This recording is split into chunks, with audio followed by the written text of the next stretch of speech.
my God, I'm so excited. I'm seeing the barrel ceiling. I am on approximately somewhere in year 3. Last time you guys were here, we got some footage of the guys jackhammering this footer out. So now you guys can see they've retied back in the footers, and we have an inspection scheduled for tomorrow. Once this passes inspection, once the tie-offs look good and the city says, okay, that's not gonna go anywhere, then they can come back in, epoxy it all in place, and then we can pour the concrete and we can start all over again. Woohoo! So I would say this is probably only like the second major fuck up. What the fuck? Okay, so you can see they finished over there, but they didn't finish over here. You can see they didn't finish. They made the bends, and I don't know what the fuck they're, oh my God, it's like pulling teeth to try and get people to finish. Anyway, so hopefully they're just on lunch, I don't know. So what does something like this cost? For me, nothing, because this is their fuck up. As the financier, it doesn't cost them anything. This is coming out of their pocket.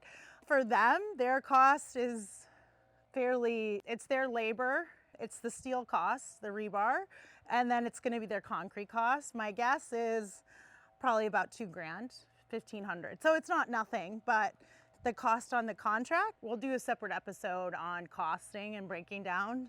But the concrete foundation, their concrete contract was about $100,000. So to give you perspective. So they can afford this, I guess is what I'm saying. So one of the biggest pet peeves, and if you are building a house, the first question and the most often question you'll get is, when is it gonna be done? Or are you done yet? Or how's the house coming? And most likely you either will have stopped answering, or you will say something like, oh, it's coming, or it's great. I am on approximately somewhere in year 3. And I have stopped counting. So now we're stepping into the bedroom vestibule. So I recessed the doorways. So when you're walking down this long hallway, it's just gonna seem like a really long hallway, a really long corridor, and you're not gonna see the bedroom doors. They are recessed back. They're gonna have a little light for the doorway so you can see where you're going. And then the doorway is gonna be this nice little moment for your guest, or who, if it's an office, whatever, this little moment, and then you're gonna go ahead and step in, walk into your bedroom or your office. So on the other side of the hallway, this is the entrance to the dining room. This is a arch that again this is actually half radius. This is going to be on this side drywalled, on the other side it will be plastered. We're gonna have a inset recess bar that will also have an arched detail above to mimic these arches, the same kind of radius. And then over here, you're gonna have a little bit of a secret storage area. When designing, always think about what's your reveal gonna be. It's all about that negative space. And then behind this is the dirty pantry, and I'm workshopping this out, but I wanna do kind of like a sliding door or like a secret door, so you can just slip dirty dishes through, because this is the dining room. So instead of having to walk all the way around, I can just be like, oh, dirty dishes or platter of food. This would be like a buffet or serving piece. Your servers or your staff would pass this through, but in our case, this will be the husband passing it through to me. For me in this house, it's those little details that are gonna make the difference.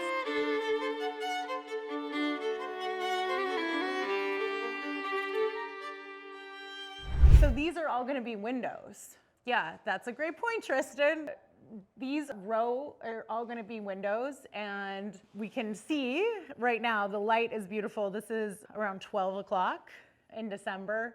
But yeah, it gives you this really nice diffused light, and it's not direct light, which we're in the desert, and that's kind of a key to not dying in the summer. And then these are gonna be framed down a little, and they're gonna be antique French doors, which should also really give a lot of character to the room. So I'm really trying to blend old storied pieces with new clean lines. Each fireplace right now, the way it's budgeted, this is gonna be conservatively $40,000 to $50,000 with the way that they're done. If you take into account the masonry for it, the tile, and then the actual fireplace.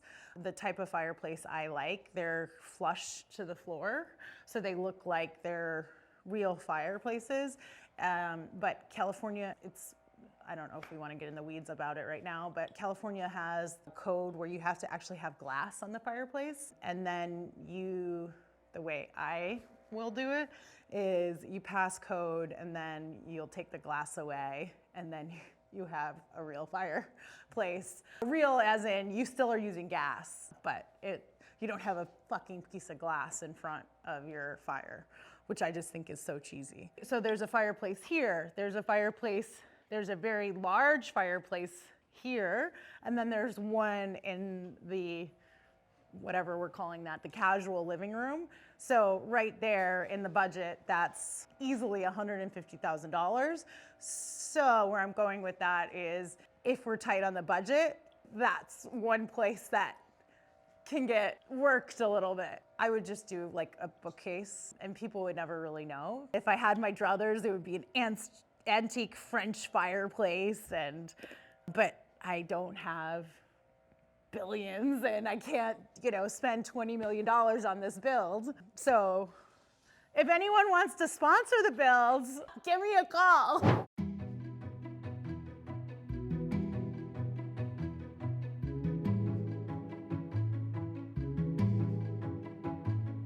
Usually I'm like one of the only women on the work site. If not, there's maybe one other, but I think more of us should do it. I feel like I'm treated just the same as everybody else. So I think it's just all about how you approach it. And let's go.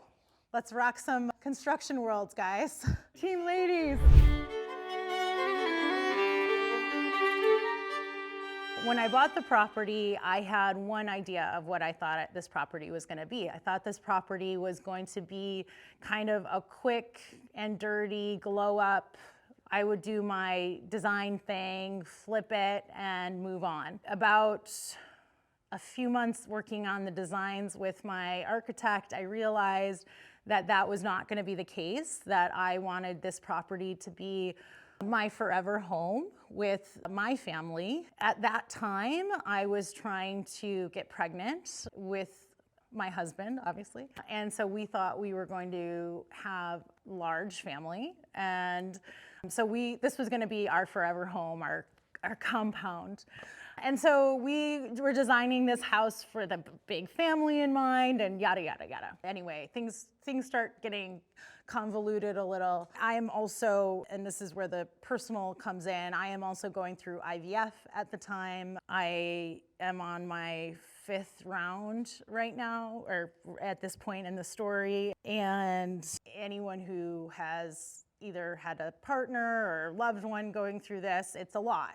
So there's a lot happening. And in the background, at this point, are on our 9th variation of plans, I think. And again, I'm gonna take a lot of accountability for that because I wanted it to be perfect. I wanted it to be perfect for this family.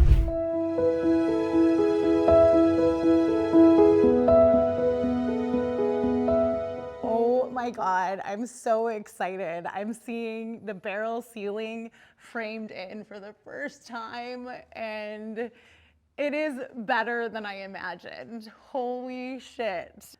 So this is all gonna be plastered in, no lighting overhead. It's all gonna be ambient lighting on the sides shining up, and then some inset lighting that is gonna be also shining up. So it's gonna be just super moody to accent the plaster that's gonna be hand-troweled all over. So this is one of those kind of really big bang for your buck kind of moments in the house that I really went big on.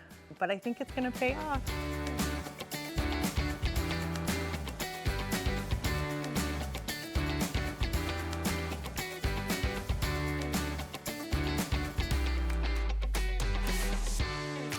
Once this passes inspection, we can start all over again.